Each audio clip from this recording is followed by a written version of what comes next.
This webinar was recorded for subrecipients of the Tennessee Strong Families Grant on October 16, 2024. Jill Murphy, SWRP's FFPSA prevention consultant, was our subject matter expert presenter. The main objectives of the webinar were to understand how brain architecture that is established early in life supports lifelong learning, behavior, and health, to understand the impact of toxic stress on neurodevelopment, to describe the role of safe, caring relationships in shaping brain architecture, and how these principles apply to working with families in the perinatal and postpartum stages of parenting. The slides and reference materials are posted on our webpage for your reference and review. Just a few housekeeping items really quickly. If you're attending to receive CEUs today, this program was approved by the National Association of Social Workers, Tennessee chapter. Our provider number is NASW Tennessee 2024-0121 for one continuing ed unit, and I'll put that in the chat as soon as I finish opening us today. If you do want to receive that CEU credit, we request that you keep your camera on if possible, and if you have any connectivity issues during the training and were to get disconnected, please just let us know as soon as possible by emailing our help desk or shoot us a message once you're able to reconnect. After the webinar, I'll send out the attendance form and the post-test that you'll need to complete via email, and then if you'll email us all of that back within 5 business days, so that'll be October 23rd to receive that credit. Again, I'll make sure that all of that's explained very well in the email and have those dates for you this afternoon. If there are any follow-up questions for CEUs, though, I will hang on the line afterwards so that you all are able to ask. So today we're going to be learning about adverse childhood experiences from Jill Murphy. Jill is currently a SWRP's FFPSA prevention consultant for the East Tennessee region. She holds a Master's of Education in Counseling, focusing on mental health and family and child development, as well as a Bachelor's of Arts in Criminal Justice and Youth Studies. She has a diverse background in outpatient therapy, emergency foster care services, and higher education, and she's also contributed to initiatives within the system of care across Tennessee and the East Tennessee Foundation. She's passionate about empowering communities and advocates for mental health and wellness throughout Tennessee, particularly through her work on adverse childhood experiences and building strong brains. So without further ado, I'll go ahead and hand it over to Jill. Thanks for being here today.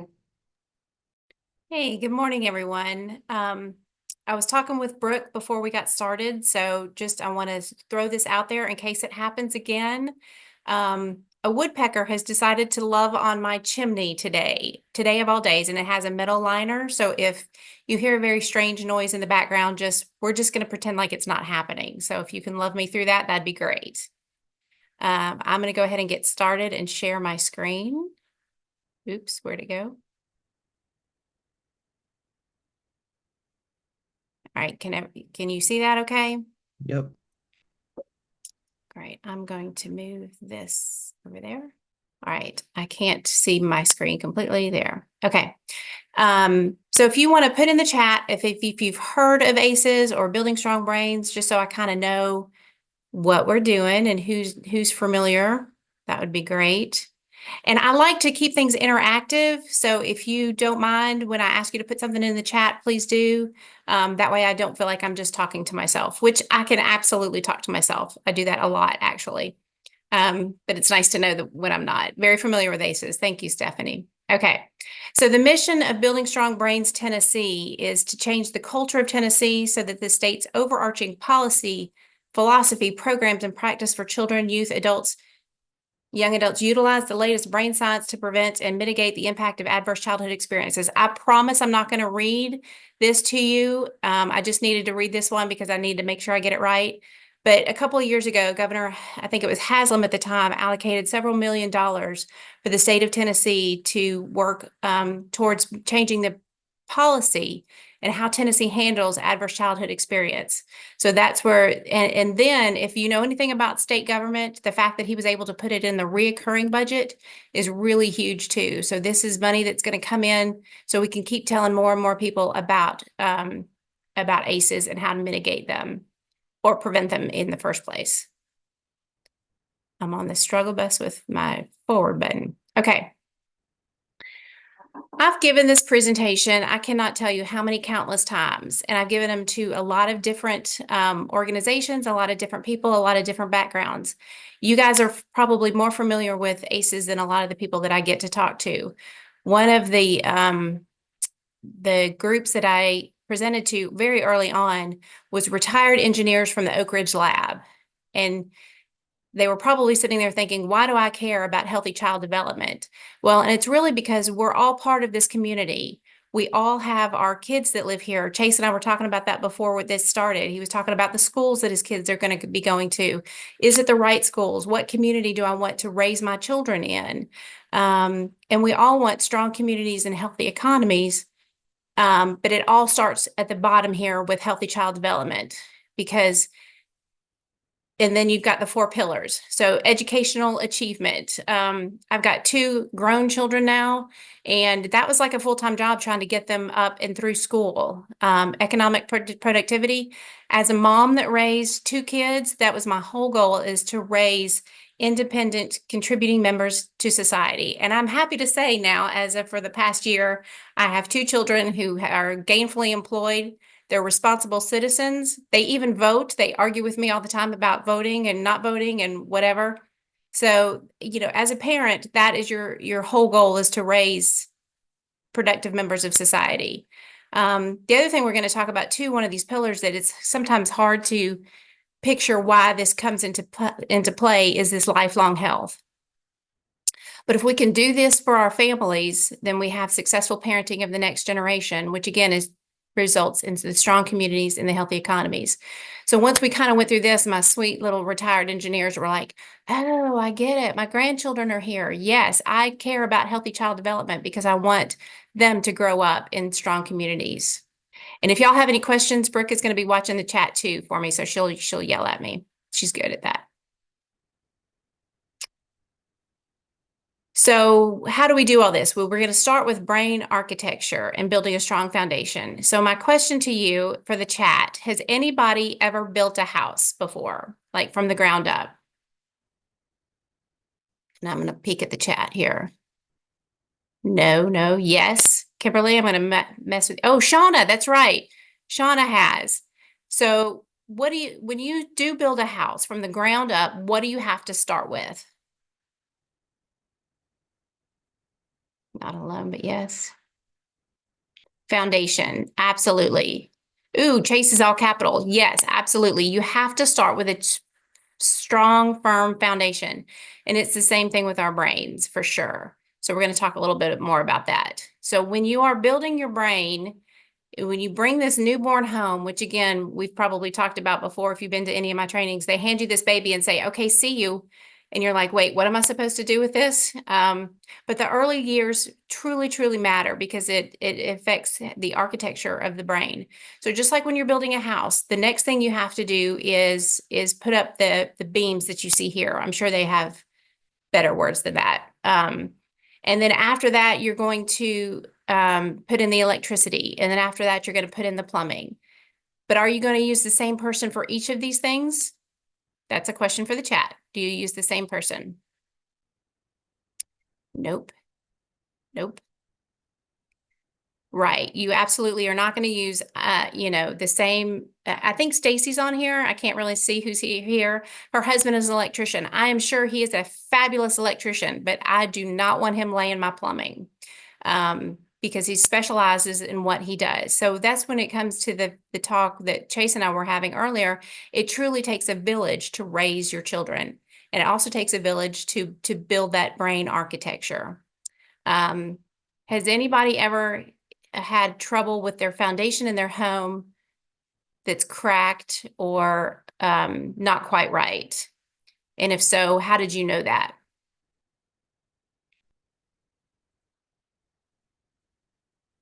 That's for the chat. Sorry. It's unlevel, right? I was watching something. Oh, cabinets start pulling away. That's right. Sloping floors.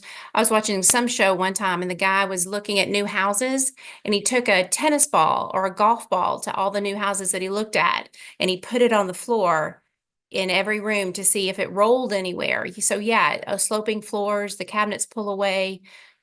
Is it possible to fix the poor foundation or the cracking or crumbling? It is. I see Brooke nodding. It is possible. We all see those billboards all over, but it's going to cost a whole lot more and never be quite as effective. All right, Chase said, I worked with real estate and had a client with huge foundation issues. It's tough to fix. It's possible, absolutely. Same thing with our kids. So we're talking about young kids when we're talking about ACEs. I'm going to say like 5 and under. But if you've got a child with adverse childhood experiences at age 9, I'm not saying throw them away. I'm saying we can work with them, but it's a lot stronger and a lot more cost effective to get it right the first time, just like building our house. All right, this is probably one of my favorite slides in here. It's messy and it's ugly, but it's really amazing. So this comes from the Developing Child at Harvard University. When I first started doing the ACEs training, they had, I think, 1,000 neural connections per second in newborns in the first year. And they came back and they're like, oops, our bad. We didn't do the math right. It's like 1 million new neural connections per second in a newborn. So here's the newborn neural connections, and at 6 months and at 2 years. And we can talk about pruning. I didn't mention that this is like a 3-hour training, and so you're not getting all the information. So if you've got more questions, comments, snide remarks, whatever afterwards, you can shoot me an email. I'm happy to answer whatever you might have. But can you imagine that these new neuron connections, 1 million of them every second, so that is building the brain and building the foundation for the brain. So how do we build those brains? I'm glad you asked. That's funny. Y'all can laugh if you're at home, by the way. I think I'm hilarious. So if you think I'm cracking a joke, I probably am. So just know that on the front end. So if I say serve and return, this is another thing for the chat. If I say serve and return to you, what do you think about?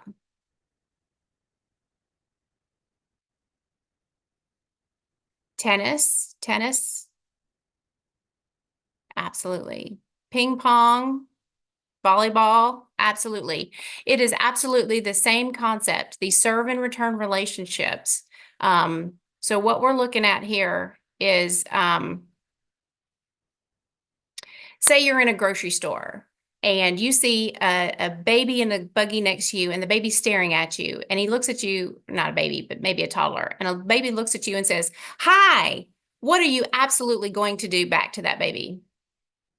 You're going to yell hi back at him. Or if the kid in the restaurant's waving at you, yeah, you're going to wave back. That is serve and return. When a baby says coo to the mom and the mom says coo back, making those eye contacts. If a toddler hands you a play telephone, I don't care who you are going to take that telephone and you're going to put it to your ear and you're going to say hello. That is how those relationships are built. That is how the brain develops. They learn about all the world around them by these relationships. And smile. It's hard not to smile at a cute baby, right? For sure. We got to the point, my son used to go grocery shopping with me when he was like in middle school and high school. And he's like, when we get out of there, and he's like, Mom, do you have to build everybody's brain? I'm like, yeah, I sure do. Every baby that says something to me, I'm going to say something back to him. But that's where that healthy brain circuits come from. Let me make sure I'm not missing anything. Quality relationships continue to also be vital in adolescence. There is another bump in plasticity in the brain in adolescence. But again, the brain is most plastic at this point in their lives, 3 and under, 5 and under. So we want to make sure that we get that to strong architecture. Toxic stress disrupts the brain development. So what we're going to talk about here is different types of stress. There's all kinds of positive stress. When your child starts school, I think Chase was telling me that his daughter was in kindergarten and then now in first grade, and she probably walked into first grade a whole lot more confident than she did kindergarten. Kindergarten, they're hiding behind your legs. They don't know what's going on. They don't know who this teacher is. Why are all these other kids and why are they so loud and moist? And I don't understand. So, but by the time they get to say high school or something, they've got this. They walk in, they don't look back. There's no kiss. There's no, see you later, mom, whatever. They've done this before. So that's where that positive stress comes from. Doing presentations on the computer, very stressful. But I've done this enough time that, yeah, I'm still stressed, but I know it's going to be okay. And I know the stress level will go down in about 45 more minutes. So when you're looking at the body and how it reacts to stress, this is what the positive stress. So it goes up and then it comes back down.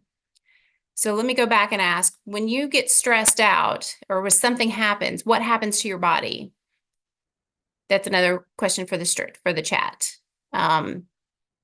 Say a bear walks in the door, and what happens to your body? Or if you've driven through Knoxville recently and that's stressful, what happens to the body?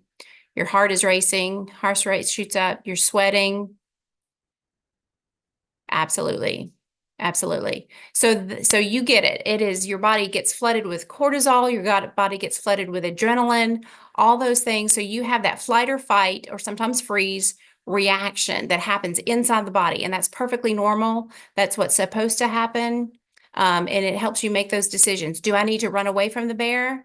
If I'm in the same room with Chase, do I need to just push him so the bear gets him so I have time to run out the door? You've got to make those decisions when there's a stressful situation. So that's what this other chart shows. So this is how your body reacts to the stress. The stress levels are going to go way up, but then they're going to gradually come back down. After the bear has been caught, or after I get through the traffic of downtown Knoxville, my adrenaline, my cortisol, all those good things are going to come back down to where they are supposed to be. So that's what happens in positive stress. Taking tests for our kiddos, same thing. They get nervous, but then they also learn how to do it. The next thing, the next piece of stress is called tolerable stress. These are the tragic, unavoidable events like a natural disaster or losing loved ones. We've got a lot of folks in Tennessee right now who are under this tolerable stress.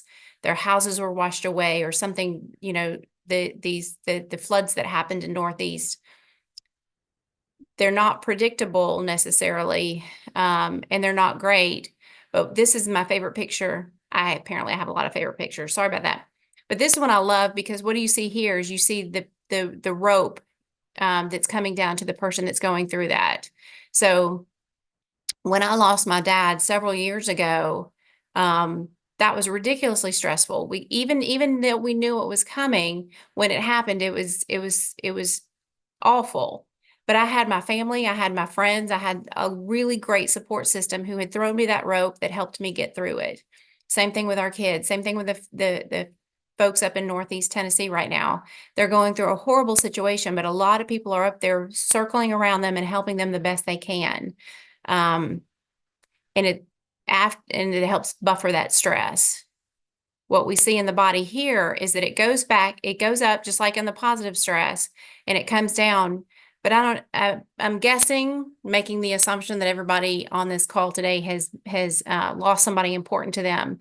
And as you know, something random will happen, and it's like a punch in the gut. My dad used to love frying ham, like Sunday mornings or whatever. So if I even smell ham frying now, it hits all those things again. And I miss him terribly. And my cortisol, my adrenaline, everything will go back up, but it's not as high. It's not as high as when he died a few years ago, but it still does. And it, smells can trigger it. Different types of things like that can trigger it, but then it'll go back down. So losing someone is hard. These natural disasters are hard, but it's tolerable and survivable. The one we're really talking about today is this toxic stress. And that is and hear the words that are very important. It's ongoing and repeated exposure to abuse or neglect is bad for brain development. So if we're and no supportive parents or adults present to help. So if we're looking at parental addiction or abuse or neglect, anything like that, the stress hormones are going to go up and they're going to stay up. So remember that bear that just walked in the door? What happens if that bear lives with you? So every day when that bear walks in, you don't know what's going to happen. You don't know if it's going to be a good day, it's going to be a bad day. You just don't know. So the kids that we deal with that keep that toxic stress so high up, it's going to affect their brain development, and it's going to affect their body too, which is what we'll talk more about later. Are there any questions so far? Is this making good sense? Again, I like feedback. Chase said, good luck. Pushing him down in front of the bear, I guess is that what that was for? Yes, good luck. Okay. I can just trip you. I only have to be faster than you. I'm quite agile. That's why I was saying good luck. Yes, making sense. Okay, thank you, Nancy. Right.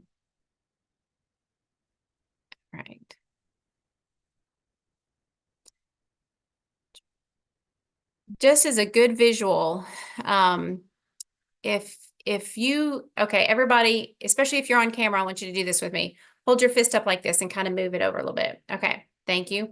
So back here is your brain stem, and your brain develops from here going forward. And this is going to be your prefrontal cortex. So this up here, and that's where you have the higher functioning, the decision-making skills and that kind of stuff. So as you can see on the scans right here, this one on the left is the healthy brain. So you can see that prefrontal cortex is bright, it's firing, things are going well, the temporal lobes, all that has good, strong activity.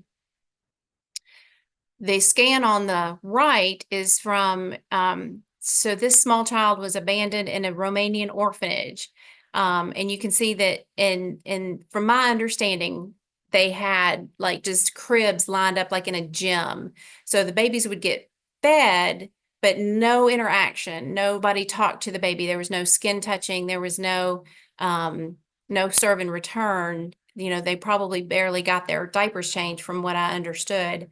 So if you look on this part and that's in the back, that red part, that is where the survival piece lives. So that's why that is so active, and that you can see that the brain absolutely did not develop in that temporal lobe or in that prefrontal cortex. So when you're asking someone who's had this type of background and upraising, to be thinking in that prefrontal cortex where those decisions are made, you need to sit down in your desk, you need to take out your paper, you need to be ready for your test. They just can't function in the same way.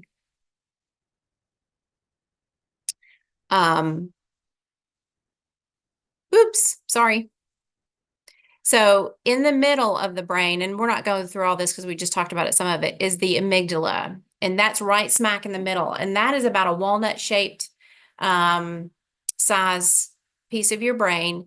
And it's more like the alarm clock, or look at the alarm clock. So when the bear walks in, that alarm clock rings and it sends all that cortisol and cortisone and adrenaline to your body like it should.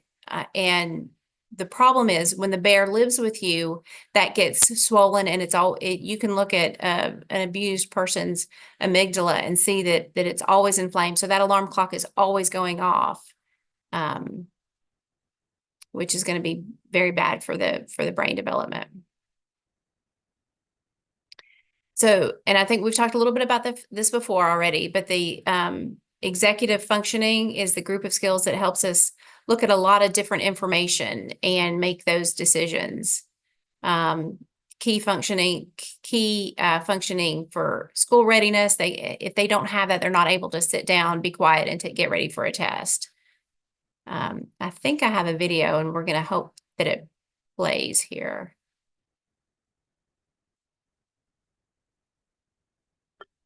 Can y'all hear that?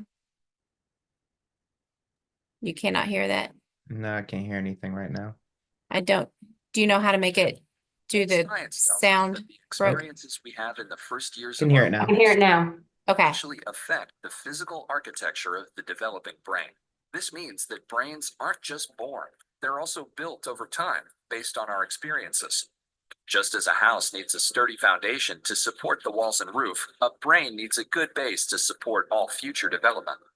Positive interactions between young children and their caregivers literally build the architecture of the developing brain. Building a sturdy foundation in the earliest years provides a good base for a lifetime of good mental function and better overall health. So just how is a solid brain foundation built and maintained in a developing child? One way is through what brain experts call serve and return interactions. Imagine a tennis match between a caregiver and a child, but instead of hitting a ball back and forth across the net, various forms of communication pass between the two, from eye contact to touch, from singing to simple games like peekaboo. These interactions, repeated throughout a young person's developing years, are the bricks that build a healthy foundation for all future development. But another kind of childhood experience shapes brain development too, and that's stress. Good kinds of stress, like meeting new people or studying for a test, are healthy for development because they prepare kids to cope with future challenges. Another kind of stress, called toxic stress, is bad for brain development. If a child is exposed to serious, ongoing hardships like abuse and neglect, and he has no other caregiver in his life to provide support, the basic structures of his developing brain may be damaged. Without a sturdy foundation to properly support future development, he's at risk for a lifetime of health problems, development issues, even addiction. It's possible to fix some of the damage of toxic stress later on, but it's easier, more effective, and less expensive to build solid brain architecture in the first place. One of the things that sturdy brain architecture supports is the development of basic emotional and social skills, an important group of skills which scientists call executive function and self-regulation, can be thought of like air traffic control in the child's mental airspace. Think of a young child's brain as the control tower at a busy airport. All those planes landing and taking off, and all of the support systems on the ground simultaneously demand the controller's attention to avoid a crash. It's the same with a young child learning to pay attention, plan ahead and remember, and follow lots of rules. Like all of us, kids have to react to things happening in the world around them, while also dealing with worries, temptations, and obligations on their minds. As these demands for attention pile up, air traffic control helps the child regulate the flow of information, prioritize tasks, and above all, find ways to manage stress and avoid mental collisions along the way. Having this ability is a necessity for positive and level mental health. Developing effective air traffic control, overcoming toxic stress, and building solid brain architecture are things kids can't do on their own. And since strong societies are made up of healthy, contributing individuals, it's up to us as a community to make sure all young people have the kinds of nurturing experiences they need for positive development. To build better futures, we need to build better brains.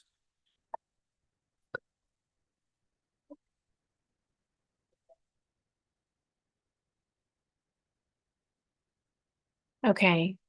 So I'm guessing y'all could not see that. Is that correct? All right. So if we have another video, I will just see if I can stop sharing and start sharing again. I can All right, also so the send that link, Jill, afterwards so people can watch the video part later. Oh, perfect. Thank you. Thank you. Okay. So the last part of what we're going to talk about. So we've built a strong brain. We know what happens with stress and toxic stress. So now we're going to talk about the adverse childhood experiences. And I know a lot of y'all may have heard about these. Why is there not? Okay. So this is some of this is going to be kind of Jill's take on things. So just love me through that.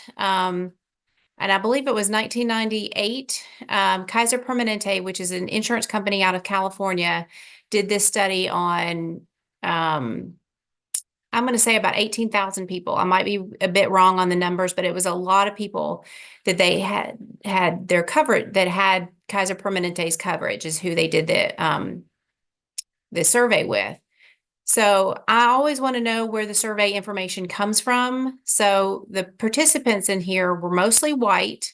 They were middle-aged. They were college students or college educated, and they were insured.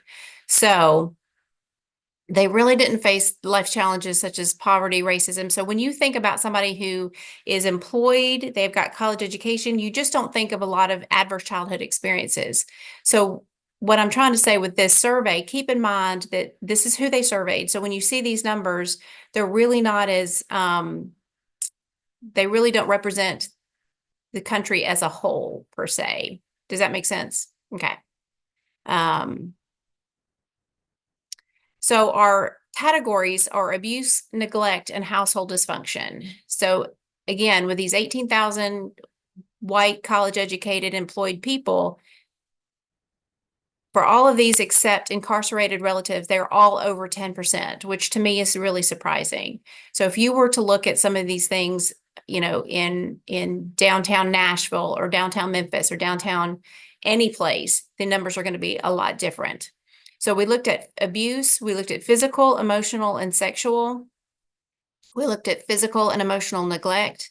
And for household dysfunction, the way this survey was questioned was before the age of 18, did anyone in your household, question mark, have a mental illness, have a relative incarcerated?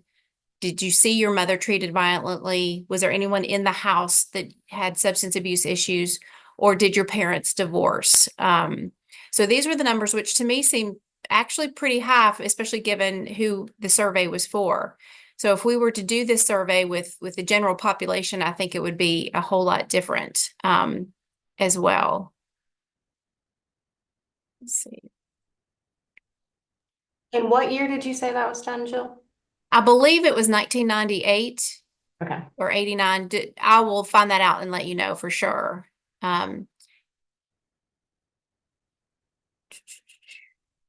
Okay, so those are the 10 ACEs that we're looking at. So, and remember before we had talked about health outcomes. So when I first started working for the Tennessee Commission on Children and Youth, and they said, you're going to be trained on ACEs and you're going to see how your mother's alcoholism can lead to your cancer. I'm like, whoa, wait, what? How does that even connect? That is the craziest thing I've ever heard. But let's look back on it. Do you remember what happens to our bodies when we're under that kind of stress?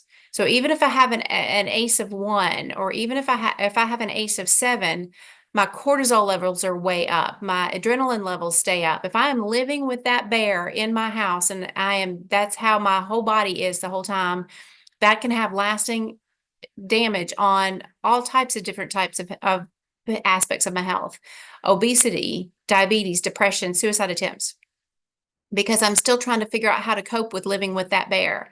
So I might take up smoking, I might take up drinking, I might take up drug use.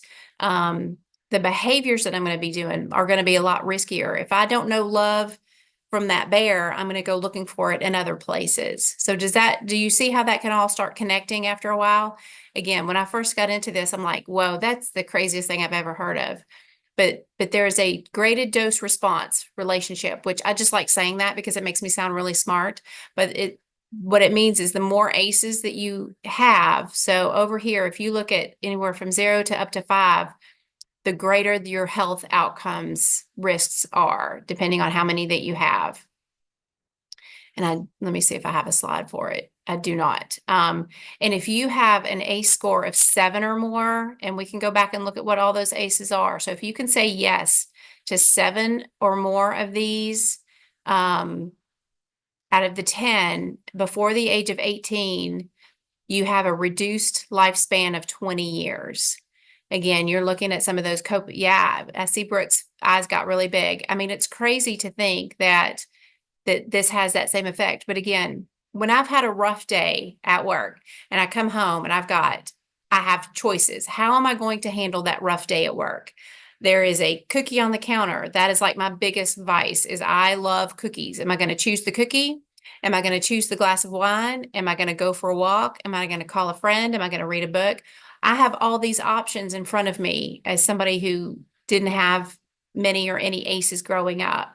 But if you did not have anybody to teach you coping skills, positive coping skills, the wine and the drugs, those are coping skills. They're just not the best coping skills you can choose, but it's a choice at first, for sure, before the addiction kicks in.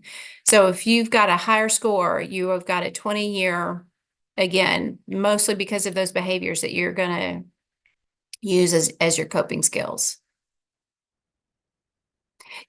Tell me in the chat, am I making sense? Does everybody Stephanie says it lets you know that ACEs has no race, creed, or color. Absolutely. Anybody? For sure. Yes, yes, yes. Okay. Sometimes I feel like I'm babbling because I can only see Brooke and Chase. So, okay. Do you think, Jill, that there's any correlation, or have you read anything that maybe more vulnerable families have higher ACEs, or is it kind of like Stephanie said, it's like run of the mill, like it can happen to anyone.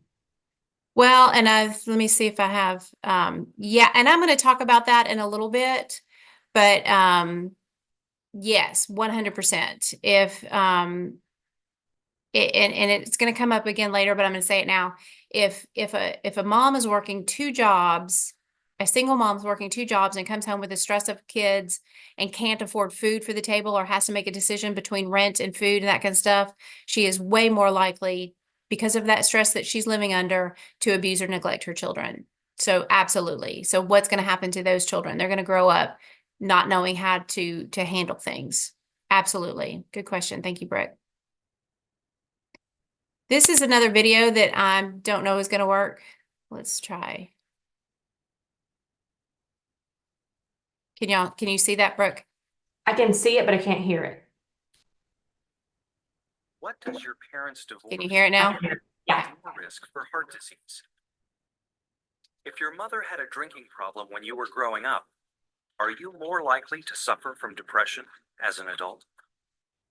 Here's what you should know about ACEs. ACEs stand for Adverse Childhood Experiences, extremely stressful events that can happen to a child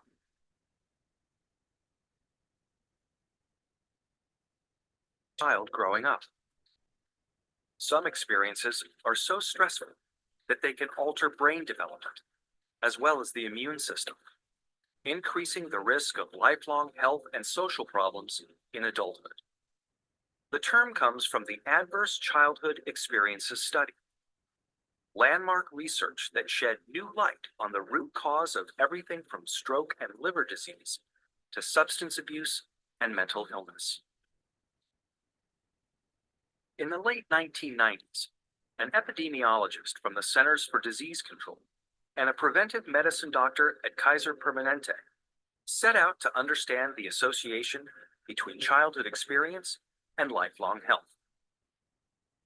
They asked over 17,000 people in the Kaiser Health Plan in San Diego about their health history, as well as difficult questions about their experiences growing up.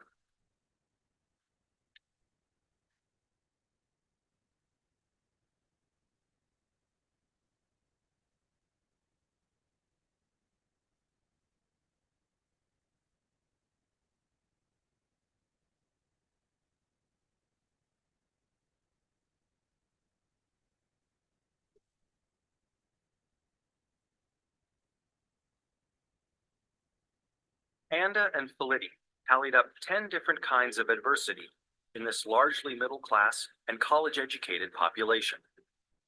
They were stunned to see how common ACEs were. 21% of all respondents were sexually abused as children. 19% grew up with someone who suffered mental illness. 28% had been physically abused. And 2 out of 3 respondents had experienced at least one ACE. The researchers next looked at how someone's ACE score, or the number of adversities they experienced, related to a wide array of serious health and social problems. They saw that the more ACEs someone had, the greater their risk for poor outcomes compared with someone with no ACEs. Someone with an ACE score of 4 had twice the risk of heart disease and cancer. Someone with an ACE score of 5 had an 8 times greater chance of being an alcoholic. And those with an ACE score of 6 or more, on average, died 20 years earlier. With every major problem they looked at in the ACE study, the risk went up for each additional adverse experience in childhood.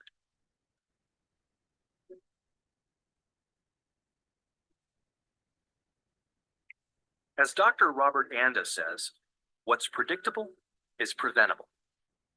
It's important to remember that ACEs are not destiny. ACEs are a tool for understanding the health of a population as a whole.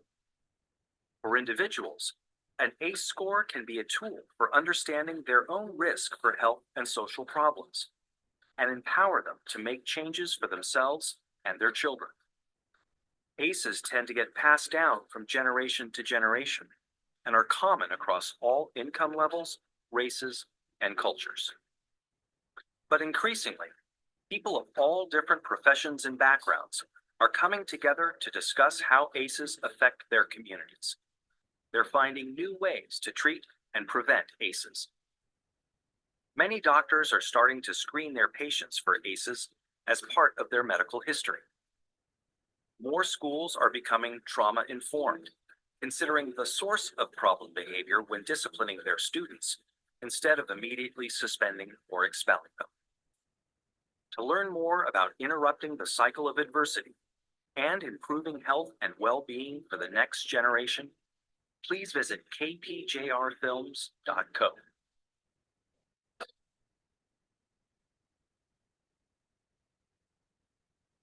And I think on Netflix, I might be wrong, is a movie called Paper Tigers. That's really, really good. The language is a little rough, so just love them through that. And it was about a school taking on that became trauma informed and how they handled their student population from them. It's a really good movie. I recommend it. There's another one too, and I can't come up with the name of it, but if I do, I will send it to Brooke. So in Philadelphia, just so you know, the more we know, the more we can expand on ACEs. So in Philadelphia, they're changing a few things. They're expanding them to witnessing violence, living in an unsafe neighborhood, experiencing racism, foster care, and bullying. And I think, if I'm not mistaken, they're changing one of them.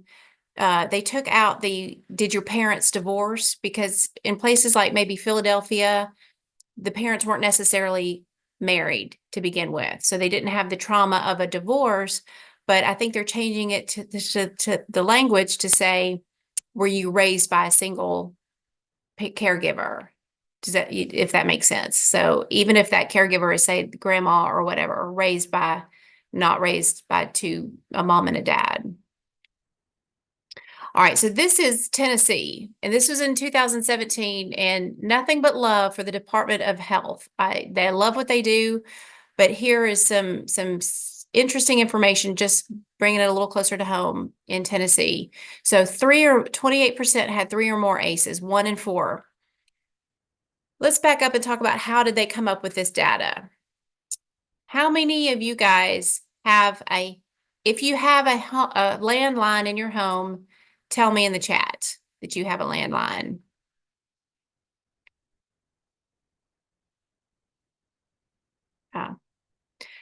Yes. One person. Asia, am I saying your name right? It's Aisha. Aisha. Okay, Aisha, loved one, I'm going to pick on you for a minute. So Aisha has a landline. And so, Aisha, do you actually answer the phone when it rings? Yes. You do. You are a better woman than I will ever be, because we have a landline too, and it just rings off the hook and I pretend like it doesn't exist. It's like it may as well be a bird tweeting outside for as much as attention as I pay for it. So Aisha has a landline and she answers it. And Aisha, do you answer it if you don't know who it is? Yes. Wow. Okay, you are my new hero. So she has a landline. She answers the phone, even though she doesn't know who it is. What if this is somebody from the Department of Health and wants to do a survey? Would you do the survey? Depends. Depends. Okay. So Aisha's a good woman and she says yes to this survey. And then they're going to turn around and ask her 10 really intrusive questions. What are the chances that Aisha or anybody is going to be completely honest? Are you asking me? Yeah. So say you pick up the phone, you say yes to this, and they ask you these 10 really invasive questions. Are you going to be completely honest about your ACEs, of things that happened to you before the age of 18? If I can remember them, yes.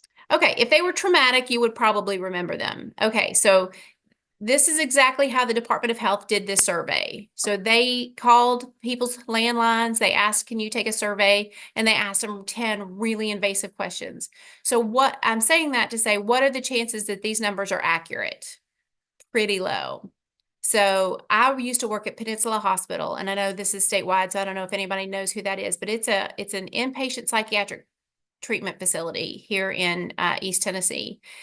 Oddly enough, they never called my patients. I've done this survey for many sheriff's departments across the region, and they never called the people that they had locked up in jail. So what are the chances that my patients at Peninsula or the people that are in jail score is going to be a lot higher? Just what Brooke was saying earlier. So just when you see these numbers, just realize that they're, in my opinion, slightly flawed and going to be a lot higher. So now that I've depressed everybody and told you about ACEs, what are we going to do about it? And this is where the resilience comes in. Brooke and I had talked last week about making sure that this was relevant to what you do in your work and in your field. So we're going to talk a little bit about resilience. Let me see if I can make this play.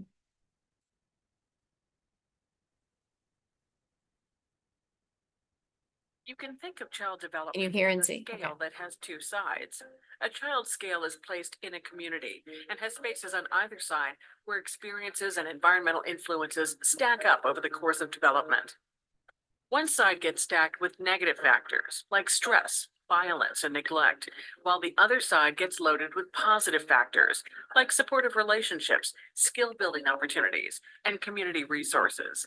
In the same way that the weight on a teeter-totter affects the direction it tips, the factors that a child is exposed to affect how they turn out, the outcomes of their development. But the way the scale tips and the outcomes a child experiences are also a function of the position of the scale's fulcrum, which is like the genetic makeup of the child. The position of the fulcrum affects how the scale responds to factors that get stacked on either side and how easily it tips.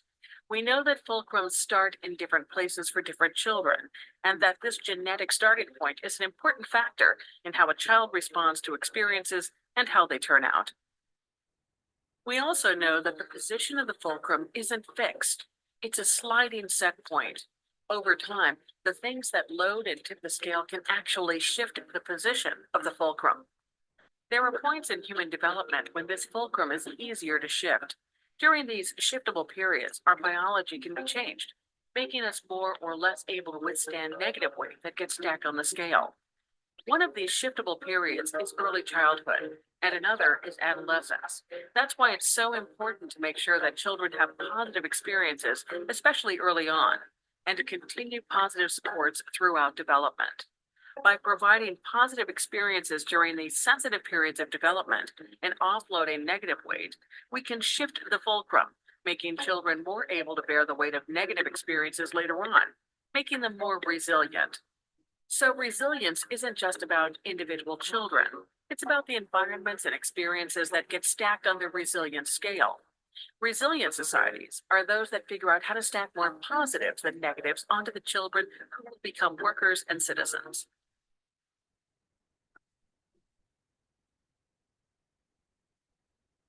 So to make the whole training relevant, you are those positive factors for the children and families that you serve. So thank you for that. And just know that even sometimes it feels like you're not making a huge difference. I mean, if you're working with an infant and a small child, even if you don't see it right away, you're making a lasting impact on that child and that family. Another thing I was thinking of too is that if you are able to, in your position, teach the mom about these things, maybe have her look at her own ACEs and deal with them.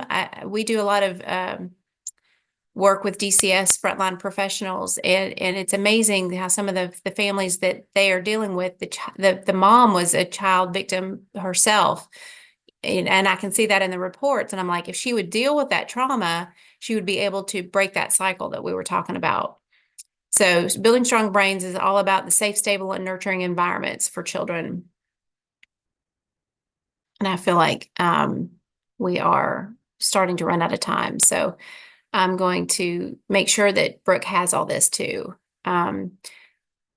Stress management across the lifespan. So by working on the executive functioning and the self-regulation skills with your families, you can help them with their problem solving, their planning ahead, all these things that maybe they didn't get when they were younger, but you can also, and help the children develop those while you're working with the entire family as well.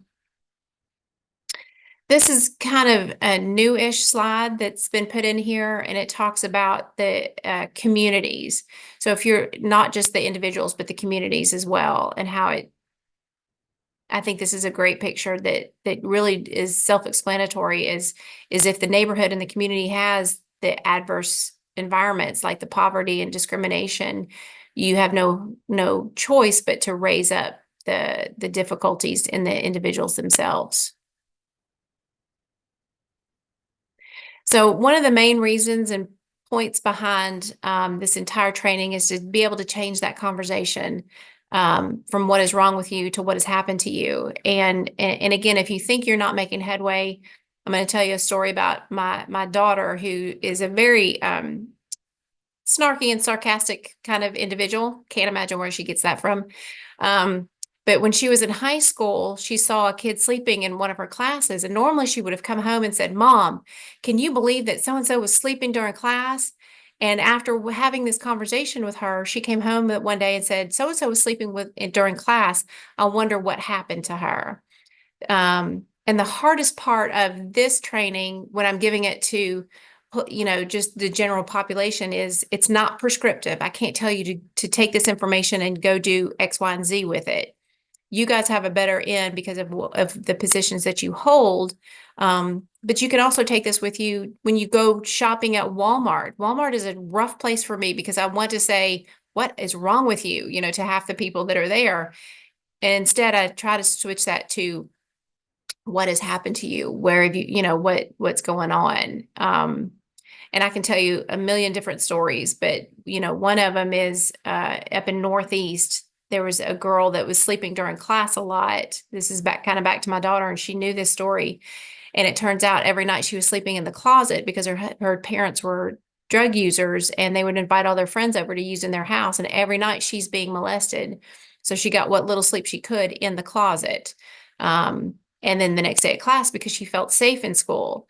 So being able to have those kind of thoughts of what has happened to you, instead of the teacher saying, "You need to wake up and pay attention," what's happened. One of the programs that's come out of ACEs training across the state is called, shoot, I forgot what it's called. Does anybody know what I'm talking about? Handle with Care. Thank you. It's called Handle with Care. And if, say, I'm making stuff up right here, but say there's 100 calls to the local sheriff's department in a night. Just say even half of those have a child involved. That's 50 kids or more that have witnessed something to do with the police the night before.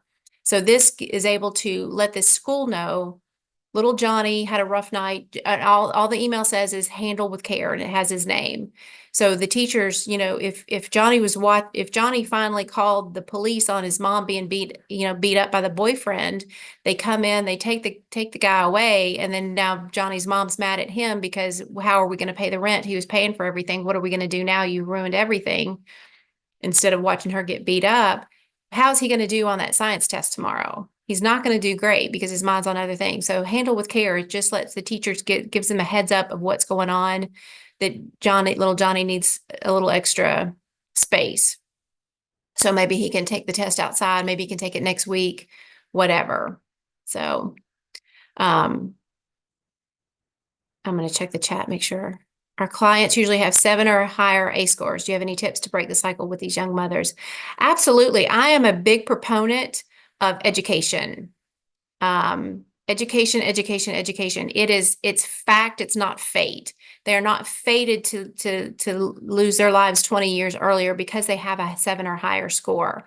The more they know about it, and the more they want to be able to raise their children better than they were raised. They may not know what good parenting looks like. Teach them what good parenting looks like. Teach them about what's going on in their bodies because of what they went through, the traumatic events that they went through. So the more they know, the more they can make that choice of, the wine, the cupcake, or going for a walk. They may not have ever thought about going for a walk when they've had a stressful day. No, but they've never seen anybody do something like that before. But yeah, I'm a huge proponent of education. Have them watch, the Paper Tigers movie, that kind of thing. Handle with Care. Okay, thanks, Brooke. This is an online version you can use with your families. Oh, okay, cool. Any other questions, comments, snide remarks? How am I on time? I have 5 minutes. So any other questions, comments, or snide remarks? I will say too, this is kind of a great prerequisite. Next week, we're going to host parenting skills, how to support Okay. your clients with parenting skills. So that should go hand in hand. Again, it's one of those things, like Jill said, it's modeling, for families and teaching them, maybe how to look at things through a different perspective. So, we hope everyone will be able to join us for that too. And coming at them with not blaming them. It's not their fault of what happened to them when they were younger, but what happens to them going forward, they have to take responsibility for. So, and part of that is to face up and deal with the trauma that they've had in the past that again had nothing to do with them. I'm a big proponent of trauma therapy for sure. So, and when Brooke sends it out, I'll make sure she can make sure my email is on there. Again, I'm the world's worst about getting off of a training or getting done with something and go, oh, I wish I would have asked whatever. So I'm happy. I've done this a lot and I'm very passionate about making sure everybody knows as much as they can and how to incorporate it into their everyday world. So feel free to reach out anytime. All right. I can stop that now. All right. Awesome. Well, thanks. All right. Yeah. If there's no other questions, we can go ahead and wrap up. But I do see that Stephanie shared. Is that another like a documentary, Stephanie? Or if you want to say something real quick about that? Yes, a short documentary about resilience, about a parent that had Mm. a lot of ACEs. Her name is Tanya Kane. She's grown up to be, or she's not grown up because a lot of the stuff happened in her adulthood. But that's just a good documentary to show with your clients or with families to let them know that as Jill was saying, ACEs is not fate, is facts, but it's not fate. And so if they can watch that, a 45-minute documentary, it's really pretty good. Awesome. Thanks for sharing that, Stephanie. And thanks, Jill, for this awesome presentation. You're just so relatable and make everything so easy to understand. So we really appreciate you being here and presenting on this hard topic, but good topic also to just shift all of our perspectives on, like you said, how everyone in the community really contributes to building strong brains in a healthier community. So we really appreciate you being here. And we really appreciate everybody else for your time for being here as well. I'm going to send all these awesome resources in a follow-up email this afternoon, along with our evaluation and all of our materials and all of that. I'll also send the registration link for the parenting skills webinar, which will be on Monday at 11 Eastern. So we hope you're able to join us for that as well. Hope that everybody's able to get out and enjoy some lovely Tennessee weather because it's been amazing. So everybody have a great week. If there's anyone who has CEU questions, feel free to hang on the line, and then I will get this video posted probably by tomorrow in case anyone wants to share it with coworkers or other staff at your organization as well. So have a great week, and we will see y'all soon. Thanks, everyone.